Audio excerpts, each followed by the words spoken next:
ونعوذ بالله من شرور أنفسنا ومن سيئات أعمالنا من يهده الله فلا مضل له ومن يضلل فلا هادي له أشهد أن لا إله إلا الله وحده لا شريك له أشهد أن سيدنا محمدا عبده ورسوله اللهم صل وسلم وبارك على سيدنا محمد الفاتح لما أغلق والخاتم لما سبق ناصر الحق بالحق والهدي إلى صراطك المستقيم صلى الله عليه وعلى آله وأصحابه حق قدره ومقداره العظيم اللهم نور بالكتاب بصري وأطلق بلساني اشرح لي صدري واستعمل به جسدي بحولك وقوتك فإنه لا حول ولا قوة إلا بك سبحانك لا علم لنا إلا ما علمتنا إنك أنت العليم الحكيم ولا حول ولا قوة إلا بالله العلي العظيم أما بعد. Alhamdulillah, kita rafa'kan kesyukuran dan terima kasih kita kepada Allah Ta'ala.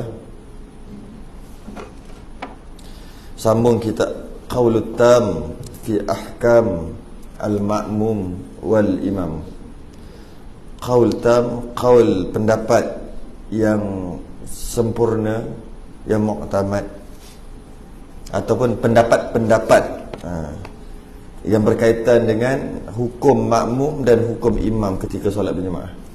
Kita berhenti pada 119,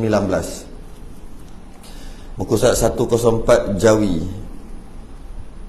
Rumi 79, masalah 119.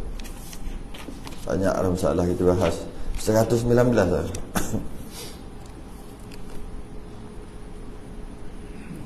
Qala al-musannif rahimahullahu ta'ala wa nafa'ana wa iyyakum bi'ulumihi fid darain. Amin ya rabbal alamin. Pitam di dalam sembahyang, tengah-tengah sembahyang pitam pula. Tengah-tengah sembahyang dia boleh pitam. Pitam ni maksud hilang akal. Kalau pitam tu lama, orang sebut pengsan. Kalau sekejap, dia panggil pitam. Dia tak termasuk yang gelap mata. Dia hilang sekejap. Bukan hilang lah, dia gelap sekejap. Itu dia tak panggil pitam. Tapi ada tempat, setengah tempat orang Melayu panggil pitam juga tu. Tapi bukan tu. Pitam ni hilang, blackout terus. Kalau sekejap dia panggil pitam, kalau lama dia panggil pengsan. Tak kisahlah mana satu. Jika berlaku pitam bagi seseorang di dalam sembahyang, tengah sembahyang pitam, lepas pitam tu hilang, blackout terus, hilang terus, dan jatuh tersembam mukanya, jatuh tersembam mukanya ke atas jadah, apa jadi? Maka tidaklah dikira sujudnya. Sujud dia tak dikira, sebab dia bukannya nak turun sujud, dia jatuh. Pitam. Maka tidaklah dikira sujudnya dan batallah sembahyangnya. Kalau dikira sujud pun batal juga, tak kira sujud pun batal juga, batal sembahyang. Sebab apa batal? Kerana terbatal wuduknya dengan pitamnya itu. Perkara yang membatalkan sembahyang tak termasuk pitam pengsan, tak termasuk. Pitam pengsan bukan perkara yang membatalkan sembahyang. Kalau cari perkara yang membatalkan sembahyang, tak ada. Tak akan jumpa pitam ataupun pengsan. Salah satu daripada perkara yang membatalkan sembahyang adalah batal wuduk. Salah satu perkara yang membatalkan wuduk adalah pitam pengsan. Maka dengan pitam, maka terbatalnya wuduk. Bila terbatal wuduk, maka terbatalnya sembahyang. Jadi dia corner jauh sikit lah. Sama juga kentut. Kentut bukan perkara yang membatalkan sembahyang. Kentut ni perkara yang membatalkan wuduk. Jadi dengan wuduk batal, sembahyang menjadi batal juga. Dan jika pitam ia ketika duduk, dalam mazhab Syafi'i, dia ada istilah dipanggil duduk tetap papan punggung. Duduk tu tetap papan punggung. Tetap tu maksud punggung tu kena dekat bumi, dekat lantai, rapat. Ataupun punggung tu bukan kena dekat lantai, dia duduk di atas sesuatu, yang mana sesuatu itu di atas lantai. Sama lah duduk juga. Di punggung dia duduk atas kaki dia, tapak kaki ke kaki dia, yang mana kaki dia duduk atas lantai. Itu dia panggil duduk tetap papan punggung juga. Ataupun direct punggung tu terus kena lantai. Lagilah ada istilah tu. Istilah duduk tetap papan punggung mazhab Syafi'i ada. Mazhab-mazhab lain tak ada. Maksudnya tak ada, tak ada. Mazhab Syafi'i ada tetap papan punggung. Dengan tetap papan punggung, maka tak batal wuduk. Kalau duduk macam tu, walaupun tidur sekalipun. Sebab bila duduk macam tu, tak mungkin kentut boleh keluar. Tak mungkin. Dia ambil daripada peristiwa ketika waktu solat, Nabi ada tetamu daripada jauh. Nabi tak semayang lagi, sahabat pakat tunggu-tunggu untuk semayang jemaah. Sehingga lama lah. Kalau kita kata kalau semayang Isyak tu sampai pukul 10, macam tu lah lebih kurang. Pukul 10 malam baru Nabi sudah jumpa dengan orang jauh datang. Kemudian para sahabat tertidur-tidur tunggu Nabi, tertunduk-tunduk tidur macam ni. Bila Nabi sampai, Nabi jadi imam, yang lain semua bangun sembahyang tanpa ambil wuduk, Nabi pun tak tegur. Maka daripada peristiwa tadi, pada mazhab Syafi'i ada dipanggil tidur tetap papan punggung. Sebab itulah ada hukum ataupun dimasukkan sekali. Kalau pitam lah, dia kata pitam batal wuduk, maka batal sembahyang. Tiba-tiba dia kata, dan jika pitam itu ketika duduk membaca tasyahud. Kenapa nak cerita ketika duduk ke ketika berdiri ke? Kalau dah pitam, batal-batal lah. Dia ada lagi cerita juga. Sebab tadi itulah, ya, niscaya batal juga sembahyang. Batal juga sembahyang apabila pitam ketika duduk. Kita dapat faham kat sini, duduk yang tetap papan punggung tu tak dikira jika pitam. Dia hanya dikira ketika tidur aja. Tidur baru ada cerita. Tetap papan punggung tak batal, tak tetap batal. Apabila tidur ketika duduk yang tetap papan punggung. Tapi kalau pengsan tetap papan punggung tak kira, dia kira batal juga. Walaupun tetap papan punggung tidak membatalkan wuduk dan tidak membatalkan sembahyang, kena tengok juga. Yang pertama, antara yang kena tengok adalah punggung tu ada isi ke tak. Jika punggung tu tak ada isi, batal juga. Dia ada berapa syarat. Pertama, yang duduk tetap, duduk yang tidak membatalkan wuduk. Kalau tengah sembahyang, tidak membatalkan sembahyang walaupun tidur. Pertama, dia mesti duduk. Itu syarat pertama. Untuk yang tak batal wuduk tadi tu, tidur tak batal wuduk, pertama mesti duduk. Berdiri, punggung dia melekat dekat dinding, tetap tak kira, maksudnya batal juga. Walaupun duduk tetap punggung, ini aku nyandar kat dinding, punggung tu tekan, tak kira. Pertama mesti duduk, itu syarat pertama. Syarat kedua mesti tetap papan punggung, bukan tergantung. Duduk tetap rapat, bertepek di lantai, di bumi, ataupun bertepek di atas sesuatu, yang sesuatu tu yang duduk atas bumi, boleh juga. Contoh macam atas kursi, dia bukan letak atas bumi punggung dia letak atas kursi, tapi kursi tu duduk atas bumi. Kira sekali lah tu, kira sama lah tu. Itu syarat dia yang pertama, punggung dia bertepek dengan bumi, dengan lantai. Itu syarat kedua. Syarat ketiga, punggung dia ada isi. Yang ini jarang dibincangkan. Biasa kita katakan tak batal wuduk jika tetap papan punggung, tetap papan punggung. Jarang dibincangkan. Sebenarnya syarat ketiga juga penting. Punggung dia mesti ada isi. Dia kena try. Ketika dia duduk, ketika dia nak kentut, yang bukan tidur, yang bukan tidur ni, dia cuba kentut. Kalau dia tak boleh kentut, maka maknanya ada isi kat punggung dia. Kalau nak kentut juga, dia kena buat apa? Dia panggil menyenggeng tau. Dia kena sengit sikit, baru keluar. Kalau macam tu lah gayanya, maknanya memang ada isi kat punggung dia. Cukup syarat yang ketiga. Tapi kalau duduk macam ni, kentut keluar juga, jenis tak cukup isi. Jadi ada celah-celah yang boleh keluar. Maka yang itu tidur dalam keadaan duduk tetap batal juga wuduk. Walaupun tetap punggung, tak tetap itu tak diisi. Okay. 3. Syarat yang keempat, dalam kitab-kitab besar dia sebut, tidak ada Nabi yang bagi tahu dia batal wuduk. Tiba-tiba cerita pasal Nabi. Nabi mana dah ada tak? Tak, tidak ada Nabi tu. Ini cerita lain. Ini cerita Nabi ada ke, Nabi tak ada ke, hukum tetap hukum. Tidak ada Nabi yang bagi tahu, engkau tadi batal wuduk ni. Jika ada Nabi bagi tahu engkau batal wuduk, dalam keadaan dia tidur duduk tetap papan punggung sekalipun, batal. Cuma itu tak berlaku dah lah sekarang. Boleh jadi berlaku Nabi Isa turun nanti. Mana tahu kan? Hukum tetap hukum. Kalau ada Nabi bagi tahu, maka batal wuduk dia, walaupun dia tetap papan punggung. Kalau bukan Nabi bagi tahu, tak perlu percaya. Tak nak percaya pun tak apa. Kalau bukan Nabi. Itu mengikut satu pendapat. Pendapat yang kedua, tak perlu Nabi, orang baik aja. Orang baik, orang yang bukan fasik, orang baik bagi tahu tadi batal, tadi bunyi kentut masa mu tidur ketika duduk tadi, maka batal juga. Tapi yang mutamadnya Nabi, bukan orang biasa. Tak perlu percaya cakap dia. Tak percaya, aku tak percaya, aku tak mau dengar, tak apa. Tetap juga tak batal wuduk dia ketika tidur tadi, sebab tak wajib percaya orang biasa. Kalau Nabi mesti percaya. Kenapa? Nabi ada satu sifat kan, siddiq. Manusia biasa tak ada.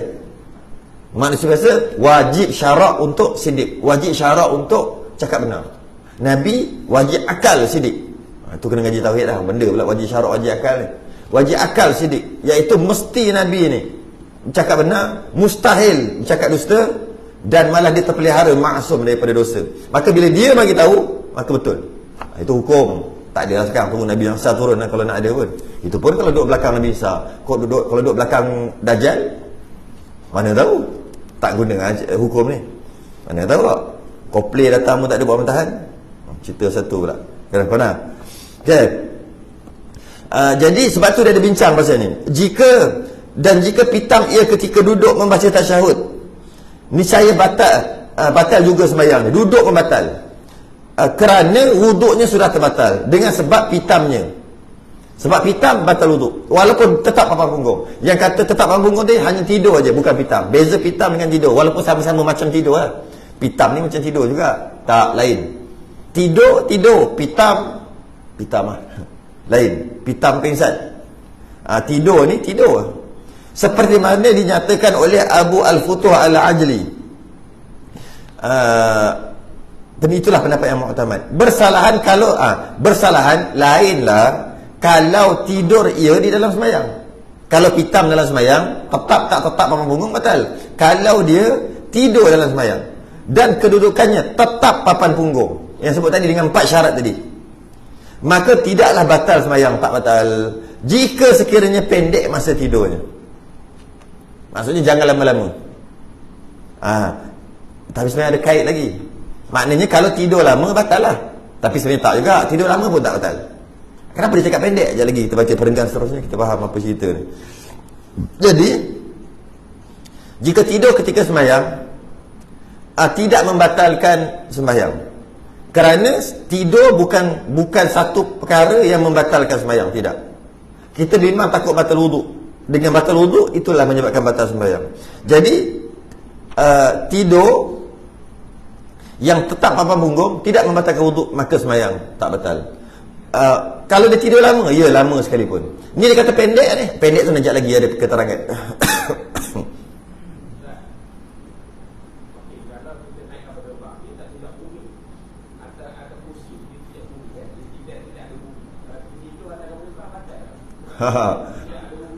Okey. Dia gini. Memang hukum ni dulu tak ada lah keluar, sebab kapal terbang waktu tu tak ada lagi lah kot. Waktu maksudnya waktu syariat mula-mula gitu. Tidur atas macam ni. Tidur perkara yang membatalkan wuduk dulu. Perkara yang membatalkan wuduk, dia tak kira cecah dekat bumi. Dia tak kira. Perkara membatalkan, ni bukan perkara membatalkan sembahyang, perkara yang membatalkan wuduk. Jadi apabila tetap je papan punggung, maka tak batal wuduk. Yang sebut bumi tadi tu, sebut bumi dengan masuk lantai dalam kitab-kitab. Masuk dia lantai.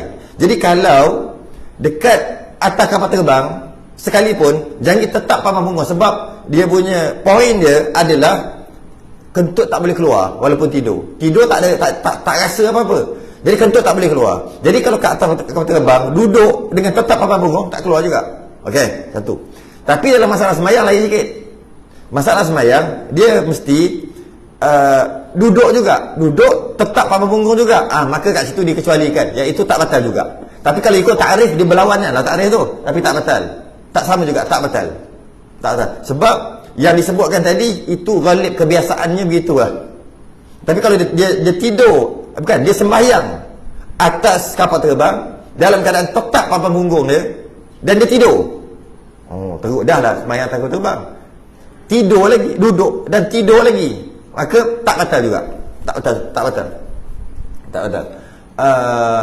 Kerana kalau dalam masalah sembahyang, kalau masalah wuduk memang dulu pun sepakat.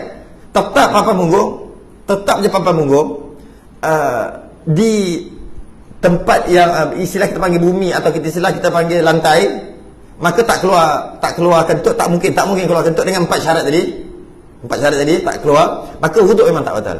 Sembahyang je dia ada hukum yang tadi tu. Duduk sembahyang, tidur ketika duduk, yang mana duduk tu tetap papan punggung dia di atas bumi. Sebab tu saya sebut tadi bumi, lepas tu saya sebut atau lantai. Yang lantai tu itu takrif baru. Takrif dulu semua bumi. Bila kita tengok, alamak, lari takrif ni. Kita tengok pula maksud bumi dulu. Maksud bumi bukan bumi betul, maksudnya lantai. Lepas tu dia akhir sekali tak membatalkan juga. Tak batal. Walaupun boleh dipertikaikan kat situ. Ada poin lah. Tapi tetap tak batal juga. Bersalahan bukan. Jika panjang masa tidurnya. Kalau tidur tu panjang. Yang tadi dia kata kalau pendek masa tak batal. Sebenarnya pendek ke panjang ke tak batal. Cuma kat bawah ni baru kita faham apa maksud dia. Dan jika panjang masa tidurnya, kalau tidur dia tu lama dan adalah ia pada rukun yang pendek, niscaya batal sembahyang. Yang kata batal sembahyang tidur sekejap, tak batal. Tidur lama batal. Itu adalah jika berada di rukun pendek. Rukun pendek ada dua, tapi ketika duduk satu ajalah. Rukun pendek ada dua dalam sembahyang. Pertama i'tidal, yang kedua duduk di antara dua sujud, dipanggil rukun pendek. Tapi masa duduk ada satu je, iaitu duduk di antara dua sujud. Jika dia tidur dekat duduk di antara dua sujud, maka tak batal sembahyang. Tak batal. Tapi kalau dia tidur lama, batal sembahyang. Batal bukan sebab tidur, batal sebab memanjangkan rukun pendek. Antara perkara yang membatalkan rukun pendek adalah duduk lama. Kalau kita berdiri sembahyang 3 jam diri, baca Baqarah habis, tak batal. Tak batal sebab dia rukun panjang. Lama mana pun tak batal. Dia rukuk 4 jam setengah rukuk. Kita 4 saat pun rasa lain macam dah. 4 jam setengah rukuk, tak batal sebab dia rukun panjang. I'tidal tak payah tunggu sejam. I'tidal lebih daripada seminit batal. Kecuali untuk baca kunut nazilah ataupun kunut subuh atau kunut witir. Kalau lebih lah, kalau lebih pada ni, sebenarnya bukan seminit, dia sebenarnya 25 saat je. Lebih 25 saat batal. Lebih daripada kadar bacaan Fatihah ketika i'tidal batal. Kecuali baca kunut ataupun kecuali pada solat sunat tasbih. Maka yang tu tak batal. Sebab nak baca tak sempat. Itu tak. Selain daripada tu, jika duduk lebih daripada 20, setengah pendapat kata 21, setengah kata 25, setengah kata 27 saat, ataupun lebih panjang daripada bacaan Fatihah. Kalau ketika i'tidal tu, kalau baca Fatihah tu boleh habis, maka dengan dia duduk i'tidal kadar itu batal sembahyang kerana memanjangkan rukun pendek. Tapi itu bukan bahas kita. Bahas kita dekat duduk di antara dua sujud, dia rukun pendek juga. Jika duduk dengan lama, maka batal. Lama mana? Adakah sama juga macam i'tidal? Tak. Pada duduk di antara dua sujud, dia rukun pendek, duduk panjang, lebih panjang daripada bacaan tahiyat, maka batal. Maksudnya kalau dekat duduk di antara dua sujud tu, dia baca tahiyat, dia tak baca tahiyat, dia baca Rabbi fili warhamni, ataupun dia diam. Kalau baca tahiyat, habis tahiyat, maka duduk dia tadi tu batal. Batal tu kenapa? Batal kerana memanjangkan rukun pendek. Lebih kurang berapa? 10 saat. Lebih kurang. Jika dia duduk di antara dua sujud selebih 10 saat, maka batal sembahyang. Batal. Jadi kalau dia tidur tadi, tidur tetap papan punggung ketika duduk di antara dua sujud, tidak membatalkan sembahyang. Tak batal pun. Tak, dia pun tidur kat situ. Dia tidur 20 saat. Lebih 10 saat lah. Maka batal. Bukan batal kerana tidur, batal kerana memanjangkan rukun pendek. Tu dia. Jadi sebenarnya tidur ketika sembahyang, tidur tetap papan punggung ketika sembahyang, tak batal wuduk walaupun panjang sekali pun. Kalau nak batal pun kerana memanjangkan rukun pendek dekat duduk di antara dua sujud. Ada ke lah tempat lain yang boleh duduk? Ada. Ketika tahiyat akhir duduk ke? Kita tahiyat akhir. Kerana terputus mualat dengan memanjangkan rukun yang pendek. Istilah panggil putus mualat. Memanjangkan rukun pendek batal. Dan jika tidur ia pada rukun yang panjang, seperti tasyahud akhir, dan sekalipun lama tidurnya, kat tahiyat akhir tu dia tidur lama dia tidur 3 jam setengah. Buat contoh, dia sembahyang subuh, lepas tu ketika tahiyat akhir tu tetap papan punggung lah ni. Kalau duduk tawarruk, tak tetap papan punggung, batal. Duduk yang kita panggil duduk tahiyat akhir tu kan, duduk tawarruk, batal. Kalau tidur batal. Yang ni duduk iftirash. Duduk iftirash ketika tahiyat akhir. Iftirash tu macam tahiyat awal tu. Kalau duduk tawarruk, duduk sengit yang tu, kaki ni, kaki keluar ke belah kanan, kaki kanan naik atas tu, yang itu dia tak tetap papan punggung tu. Yang tu batal. Tidur sekejap je batal terus. Yang ni duduk macam duduk di antara dua sujud, macam duduk tahiyat awal tu. Pada mazhab Syafi'i, duduk tawarruk ketika tahiyat akhir afdal. Duduk iftirash ketika tahiyat akhir sunat. Sunat juga duduk itu. Tapi duduk tawarruk afdal. Katalah dia duduk iftirash macam tahiyat awal, tahiyat akhir macam tahiyat awal. Maka dan dia tidur kat situ.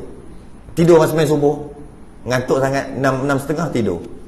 Dia bangun-bangun sudah 9.30. Buat contoh lama tidur. Tegak lah. Maka terus je bagi salam, terus main duha lepas pada tu. Boleh. Sembahyang subuh dia tak batal. Malah sembahyang subuh dia tetap juga adaan tunai. Lama tidur. Dengan syarat macam mana dia tidur, macam tu dia bangun. Kalau dia bangun dah berguling-guling betul tungging dah, yang itu habis.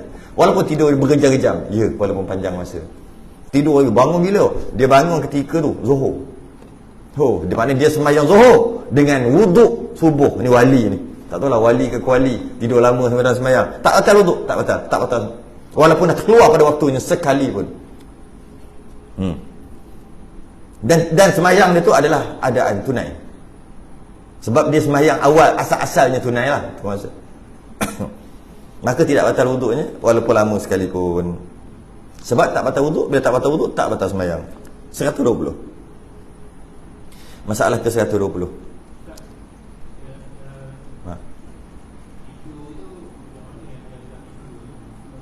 Tidur tu dia tak kira. Kalau mazhab Syafi'i, tidurlah mimpi ke apa ke, maka tetap juga tidak membatalkan uduk dan tidak membatalkan sembahyang. Kecuali ada mazhab Hambali, dia ikut sekejap lama tidur dalam sembahyang, ataupun kalau tak sembahyang pun, ni cerita uduk sebenarnya. Kita bukan cerita sembahyang, cerita uduk, batal uduk atau tidak. Kalau macam mazhab Hambali, tidur sekejap tak batal, walaupun berguling, dia tak ada tetap papan punggung. Pada peristiwa tadi pada peristiwa yang kata cerita Nabi tadi, yang para sahabat tidur tadi, mazhab Hambali dia mengambil macam ni tau. Sahabat tidur tu tak lama sangat, kejap. Mungkin riwayat dia kata kejap lah. Saya bagi contoh tadi pukul 10 malam kan, itu saya punya contoh.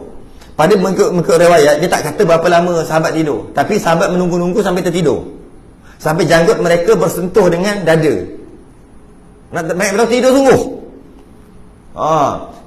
Cuma sekejap banyak tu tak ada disebut, cuma sampai tertidur. Jadi mazhab Hambali dia mengambil tidur tu sekejap, dan dia tak ambil duduk tu, dia ambil dekat tidur tu. Maka kalau ada wuduk, tidur sekejap, walaupun bertentang menerap, tetap tak batal. Sekejap tu adalah mazhab dia, kena buka kitab dia lah, berapa lama sekejap tu, 5 minit, 10 minit, 15 minit. Tapi kalau tidur lama, duduk ke apa ke, batal. Dia ambil kat lama sekejap. Kalau macam tu batal. Kalau ambil mazhab tu. Mazhab Syafi'i dia tak ambil dekat berapa lama atau sekejap. Dia ambil dekat tidur tetap papan punggung. Benda sama, riwayat sama, cerita sama. Tapi dua ulama anak murid dengan tok guru tu. Tok guru dia ambil duduk tu. Sebab tu tak batal. Kerana duduk tak batal wuduk. Mazhab Hanbali dia bukan ambil duduk. Dia ambil sekejap je tidur. Tak tahulah sekejap, mungkin setengah jam ke berapa maksud sekejap dia tu. Tu kena buka kitab dia lah Mazhab Hanbali. Dia ambil sekejap. Jadi kalau kata tadi tidur macam mana? Tidur mimpi ke? Tidur siap mengigau lagi. Tapi tak boleh keluar suara je. Keluar suara boleh perkataan lah. Macam keluar perkataan batal. Itu kita tahu kan. Antara perkara yang membatalkan sembahyang adalah cakap. Walaupun melatah, walaupun tak sengaja sekalipun. Jika bercakap, batal. Dalam sembahyang boleh ada Quran, zikir dan doa saja. Semua bahasa Arab. Batal. Jadi kalau kata tidur, mimpi. Siap keluar air liur. Tetap juga tak batal.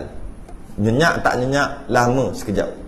Kalau kata kita pernah dengar yang mengatakan kalau tidur lama batal, sebenarnya itu dah tersilap bawa. Tersilap bawa apa? Tersilap bawa mazhab lain. Mungkin dulu dia yang cakap tu, dia belajar kat luar negara. Dia belajar, apa itu dia balik Malaysia lupa nak tukar mazhab. Kalau kata pernah dengar, tapi memang ada, betul. Walaupun tidur baring-baring. Dia kata kenapa? Apa hujah dia lagi? Tidur baring sekejap tidak membatalkan wuduk. Apa hujah lagi? Selain daripada hujah tadi, dia ambil sahabat tidur kejap, Nabi tak tegur, maka tak batal wuduk, terus sembahyang. Dia tak ambil duduk, dia ambil tidur sekejap. Sebab antara sunnah Nabi adalah tidur selepas solat qabliyah subuh kan. Azan subuh, Nabi datang masjid, sembahyang 2 rakaat, qabliyah solat sunat fajar, qabliyah 2 rakaat qabliyah subuh. Kemudian antara sunnahnya Nabi tidur sekejap, sehingga lebih kurang waktu asfar atau isfar. Waktu kalau sekarang ni lebih kurang 6.30, 6.35, 6.40 baru sembahyang jemaah. Nabi tidur sekejap. Nabi tidur, cara tidur pun ditunjuk dalam hadis.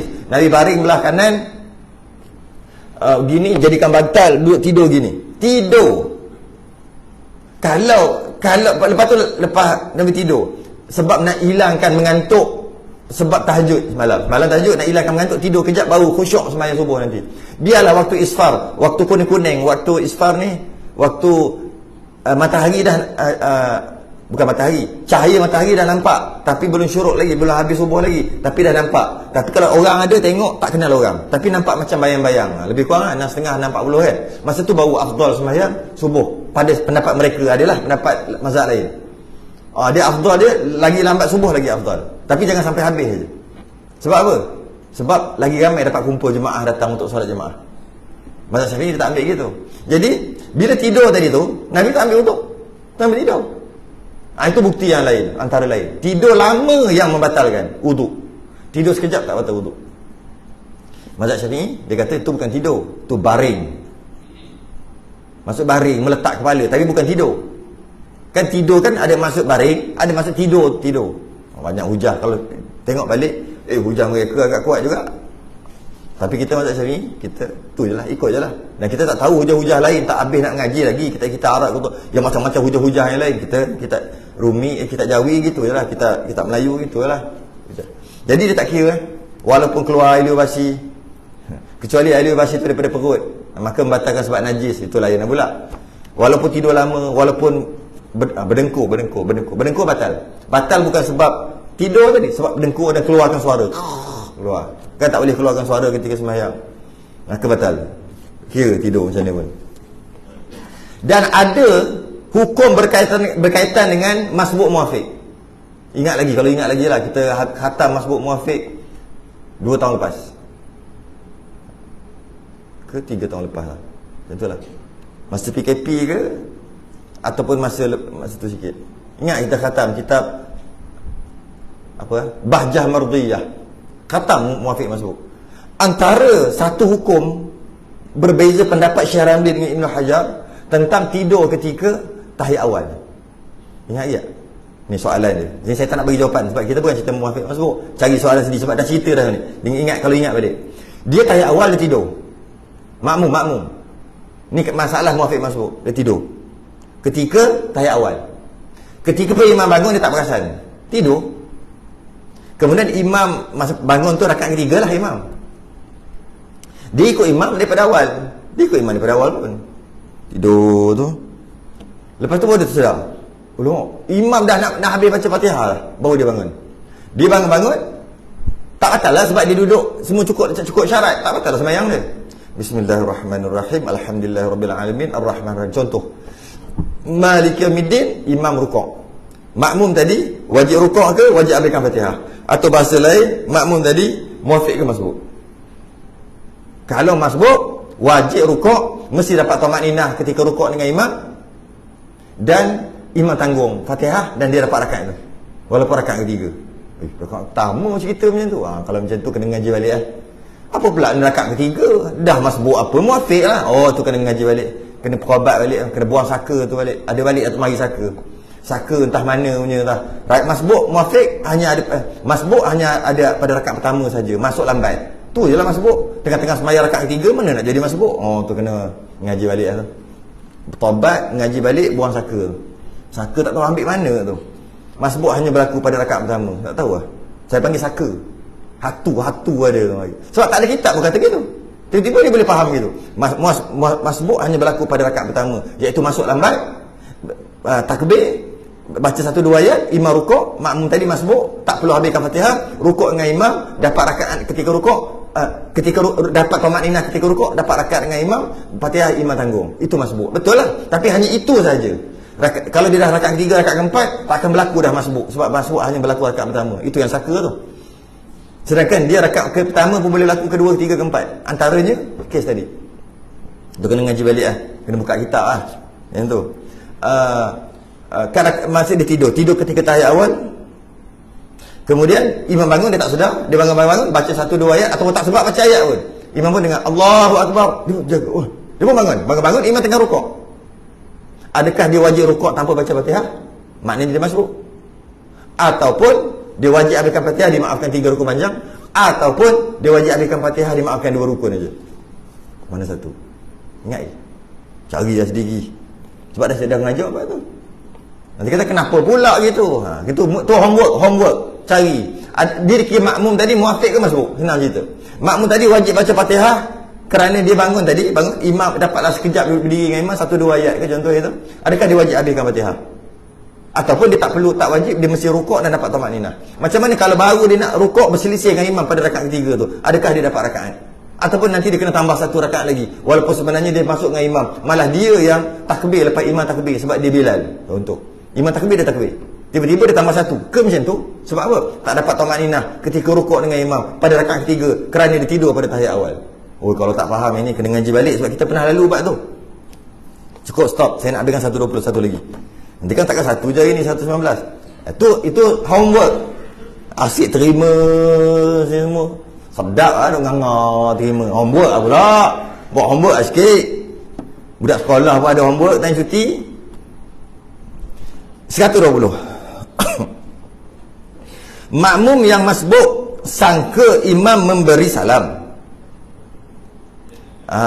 Maksudnya makmum yang masbuk, maksudnya makmum yang berhutang rakaat. Tu maksud kan? Masbuk ni berhutang rakaat lah. Bila imam salam nak tambah rakaat. Ya? Makmum yang masbuk sangka imam memberi salam. Dia nak tambah rakaat ni, tengah tunggu je. Lepas tu bunyi salam. Bunyi macam tu kan? Dia menyangka imam bagi salam. Lalu terus ia qiyam. Tambah rakaat ni lah. Berhutang rakaat berapa, tambahlah. Maka didapati, bila dia berdiri tu, dia dah berdiri elok, maka didapati rupa-rupanya imam belum memberi salam. Ini siapa nak mana bagi salam ni? Kita dengar gitu, bangun. Cish. Soalannya nak buat apa? Dah bangun ni? Nak buat apa? Makmum yang masbuk terdengar suara. Mungkin suara bunyi salam. Yang tu kot. Tak tahulah, takkan tak dengar. Contohnya makmum masbuk yang mari lambat. Allahu Akbar, dia takbiratul ihram. Macam mana boleh dengar Assalamualaikum pula? Itulah mungkin dengar tak bunyi atau salah faham, salah dengar, tak kisahlah. Yang penting bukan sengaja. Tak sengaja, tersalah dengar. Maka sangka ia bahawa imamnya memberi salam. Oh, imam dah bagi salam ni, tambah rakaat, mari lambat kan jadi. Lalu ia pun bangun qiyam berdiri, meneruskan sembahyangnya, terus sembahyang kan. Kemudian lepas dia dah berdiri, kemudian ia mengetahui bahawa imamnya belum lagi memberi salam. Dah berdiri baru tahu, Allah, imam tak bagi salam lagi. Khodoh, ada apalah. Tak bagi salam lagi, tak bagi salam lagi, nak buat apa? Maka apa saja yang ia datangkan, ia lakukan selepas qiyam tidak dikira dengannya. Tak kira. Dia baca apa-apa semua tak dikira. Dia baca Fatihah tak kira. Semua tak dikira. Sebab dia tak sengaja kan. Soalannya dia nak buat apa? Kira tak kira tak apalah satu hal. Sekarang ni dia nak buat apa ni? Tengah berdiri ni. Baru sedar imam masih lagi belum salam. Nanti dijawab kat bawah. Dan apabila imamnya memberi salam, maknanya dan apabila imamnya memberi salam, maknanya dia wajib turun balik. Dia tak sebut kat sini. Wajib turun balik. Jadi kalau dia tersalah bangun, imam tak bagi salam lagi, wajib dia turun balik. Wajib. Kalau dia kata kalau mufarakah je ni, dah beri alang-alang takkan turun balik, mufarakah lah imam. Itu sebut bawah ni. Cuma secara umumnya wajib dia turun balik sebab dia tersalah bangun.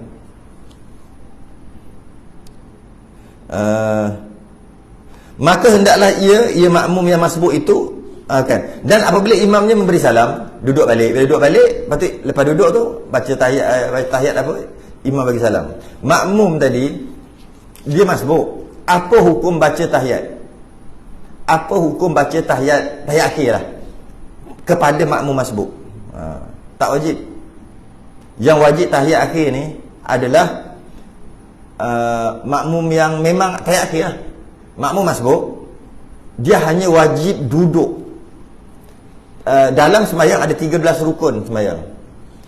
Yang ada rukun yang ke-9 adalah duduk tasyahud akhir, duduk tahiyat akhir.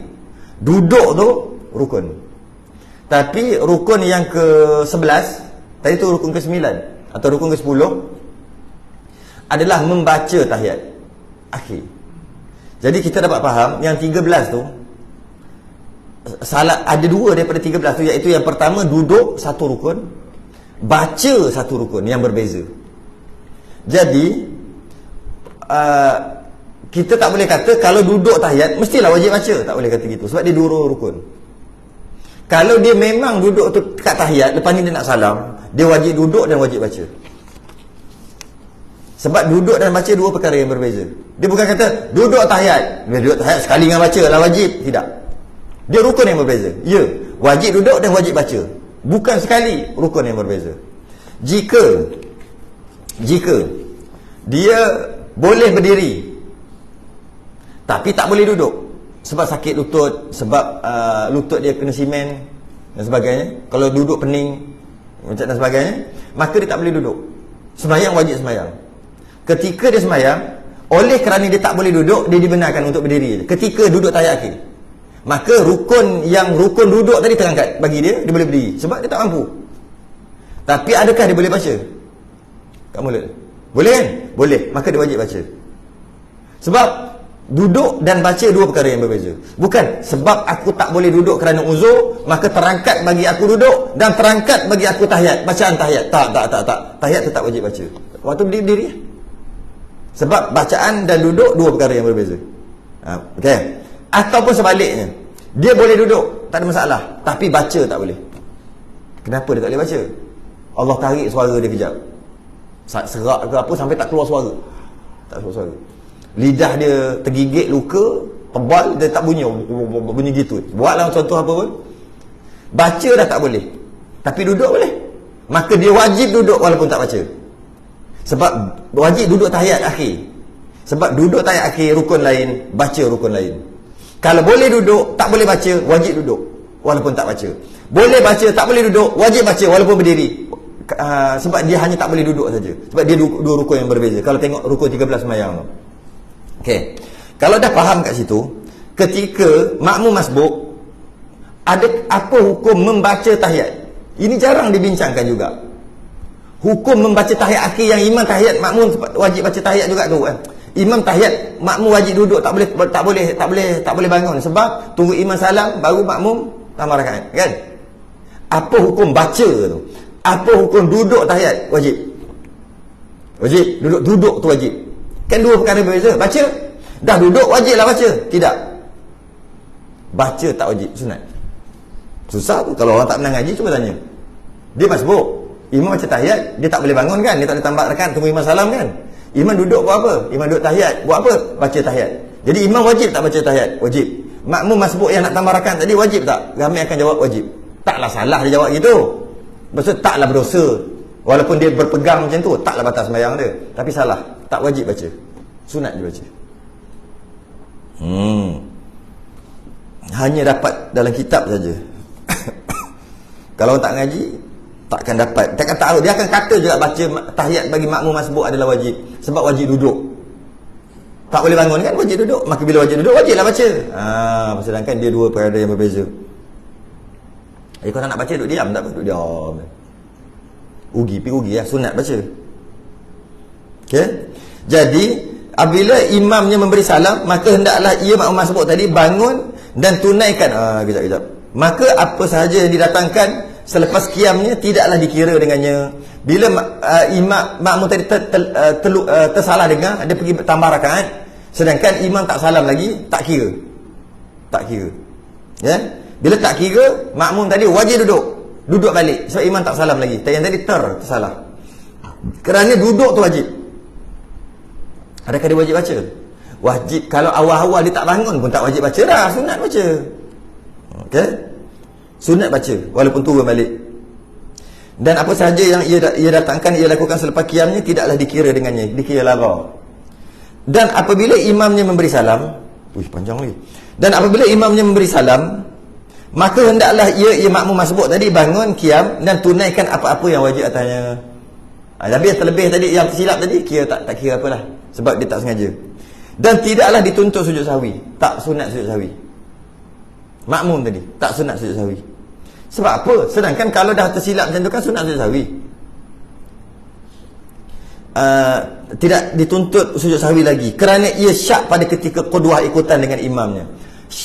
Makmum yang syak ketika jadi makmum, imam tanggung syak dia tu. Makmum syak 3-4 dia makmum, dia ikut imam.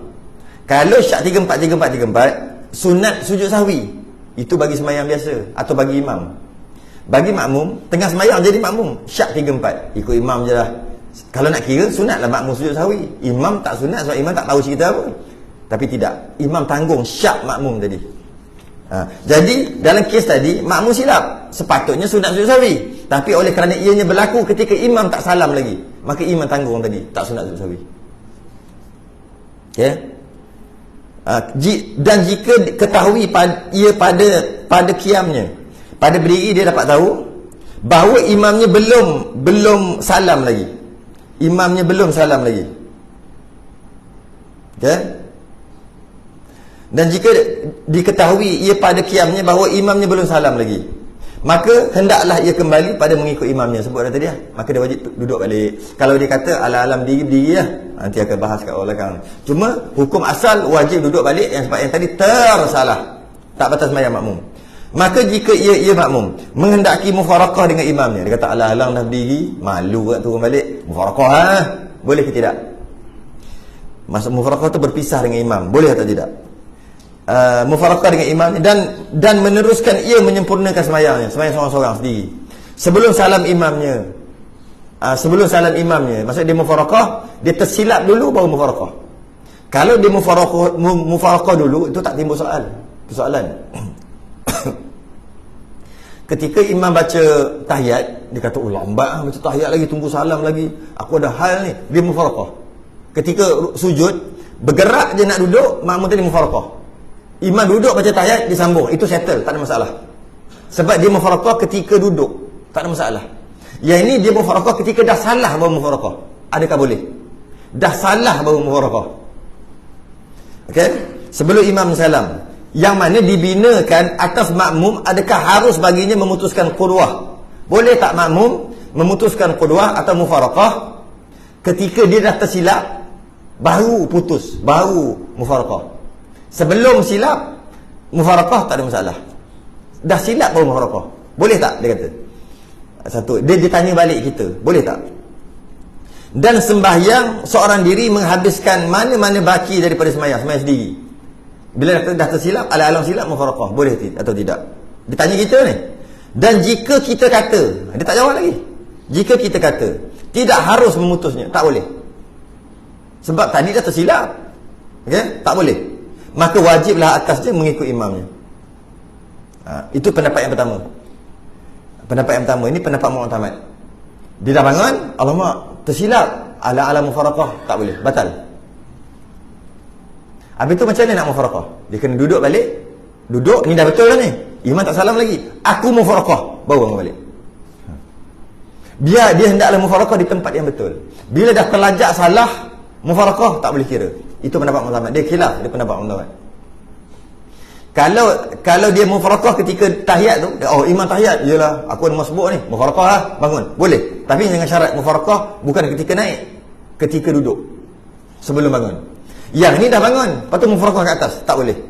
Batas sembahyang. Pendapat pertama. Macam mana nak mufaraqah juga? Duduk balik, mufaraqah, bangun balik. Macam kelakar je. Sebab dia duduk balik, itu baru tempat yang betul. Mufaraqah nak mufaraqah, tak ada masalah. Itu pendapat pertama. Pendapat kedua boleh. Dan jika kita kata harus, dia kata kalau boleh ke? Boleh. Mana dua wajah lah, ada dua pendapat. Harus memutuskannya, maka baginya dua wajah. Boleh. Ada pendapat kata boleh. Walaupun dah terlebih, mufaraqah, boleh. Ya? Tapi boleh-boleh pun, tengok dulu, ada dua pendapat. Yang pertama, jika ia tidak mahu mufaraqah dengan imamnya, dia tak nak mufaraqah dengan imam, maka menurut pendapat al-imam dan lainnya, wajiblah ia kembali mengikut imamnya. Kata An-Nawawi, ini adalah benar. Ini lain muktamadnya. Kalau tak nak, bukan, ini bukan muktamad. Kalau dia tak nak mufaraqah, yang pendapat kata boleh je mufaraqah walaupun dah terbangun. Okay, pendapat muktamad tak boleh kan? Kalau katalah boleh je, ambil pendapat yang kedua. Tapi kena tengok juga, bila dia dah bangun, nak mufaraqah dengan imam tak? Tak nak. Kalau tak nak, wajib turun. Kalau nak mufaraqah, boleh, nombor dua, wajib turun. Kalau tak nak mufaraqah, tak boleh, alam berdiri je lah, sehinggalah imam salam, lepas tu baru dia sembahyang. Aku tak mufaraqah, cuma aku tak turun aja, tak boleh, batal. Ini apa ni? Ini jika mengatakan pendapat yang mengatakan boleh mufaraqah ketika berdiri. Kalau pendapat yang mengatakan tak boleh mufaraqah ketika tersalah berdiri tadi, itu awal-awal lagi dia wajib duduk, kalau tidak batal, kan? Okay. Mengikut pendapat Al-Imam Ghazali, ia diberi pilih di antara kembali duduk serta imam, duduk balik serta imam, dan di antara menunggu imam memberi salam padahal ia dalam keadaan berdiri. Maknanya tak boleh jugalah. Bukan boleh mufaraqah lah, tak boleh lah sebenarnya. Tapi istilah mufaraqah lah, termufaraqah kerana imam salam. Tapi kalau kita tengok betul-betul, kita baca betul-betul, sebenarnya tak boleh lah. Bila makmum tadi tersalah bangun, berdiri, disedar, dia tak boleh mufaraqah. Pendapat muktamad, dia wajib duduk balik. Imam salam, dia tambah rakaat. Kalau dia nak mufaraqah, dia wajib duduk balik, mufaraqah kat bawah, baru bangun. Okey, itu pendapat muktamad. Pendapat kedua, tak boleh mufaraqah juga, tapi boleh buat macam ni. Bila dia dah terlebih bangun, alang-alang dah lebih, aku tunggu salam lah. Tunggu salam lah. Tunggu berdiri je. Pendapat muktamad batal. Pendapat Imam Ghazali tak batal. Tapi itu bukan mufaraqah, itu tunggu imam salam. Istilah panggil mufaraqah jugalah. Jadi bila dia berdiri tunggu imam salam, lepas tu dia tunggu dengan sembahyang, maka tak batal. Pendapat muktamad yang tu batal. Dia mesti turun balik. Sebenarnya gitulah pendapat dia. Ada dua. Jadi kalau dah terbuat dulu, muncul ada khilaf. Walaupun bukan pendapat muktamad. Imam Ghazali tu habis.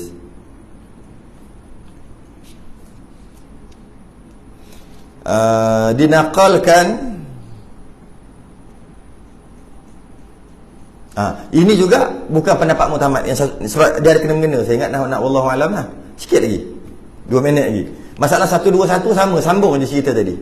Makmum muafiq bangun daripada sujud dahulu daripada imamnya. Dinakalkan daripada Al-Ubadi bahawa makmum muafiq yang menyangka imamnya telah mengangkat kepalanya daripada sujud, maka ia pun mengangkat kepala daripadanya. Dia pun angkat kepala. Maksudnya dia mendahului imam lah. Maka didapati imam masih lagi berada dalam keadaan sujud. Maka ia makmum diberi pilihan di antara kembali kepada sujud serta imamnya atau tidak kembali. Inilah khilaf tadi, ada khilaf yang ni juga. Pendapat pertama, jika tersalah, makmum masbuk ada kat sana, kita tengah sujud, tunggu imam Allahu Akbar.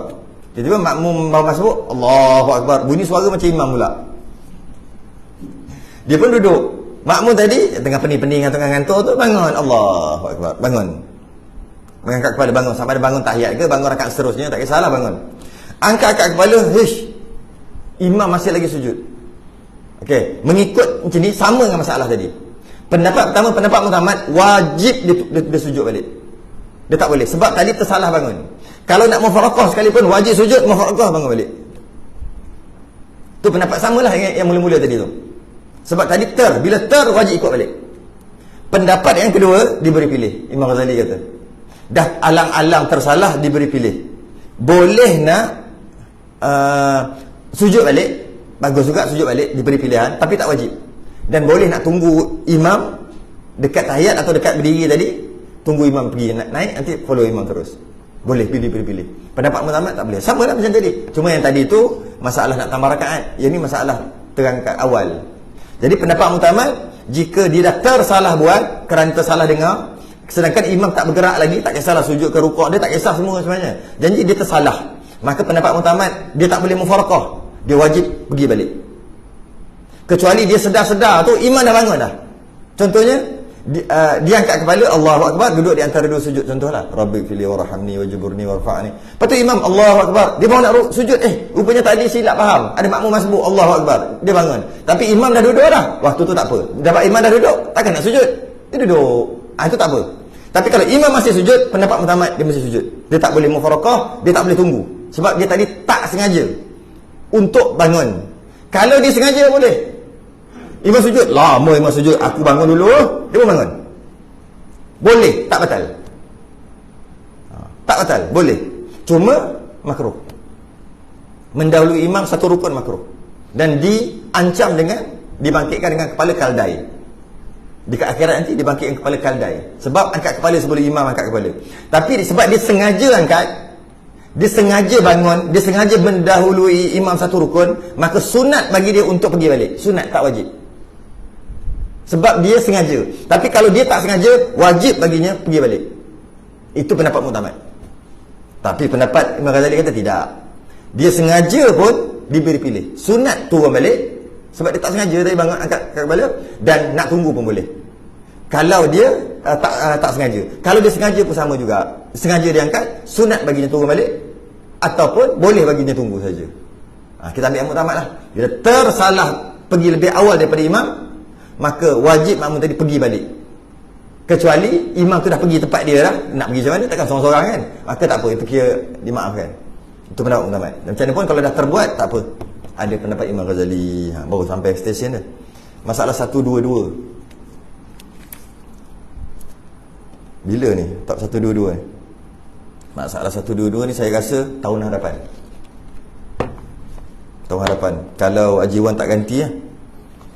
Sebab bulan depan waktu ni saya cuba lah. InsyaAllah boleh sekali lagi kot. Saya akan tolak lagi umrah bulan depan. Jadi kalau dia hari sempat tak tahulah sempat ke tidak. Dia kena pergi awal lah sikit kat air kan. Tak tahulah, mungkin kuliah subuh dulu kat sini kot. Kuitak ni, lepas tu baru gerak kot. Kalau macam tu sempat. Kalau tidak, tahun depan kita jumpa. Tengok lu macam mana. Manalah tahu. Nanti kan pergi lewat-lewat bahaya pula. Wallahu alam, kita tangguh dulu. InsyaAllah kita sambung lagi masalah 122. Selain tasbih kafarah dan salatu subhanakallahumma asyhadu an la ilaha illa anta astaghfiruka wa atubu ilaik. Bismillahirrahmanirrahim. Wal 'asr. Al-insanu lafi khusr illa alladhina amanu wa 'amilus salihati wa tawasaw bis sabr. Assalamualaikum warahmatullahi wabarakatuh.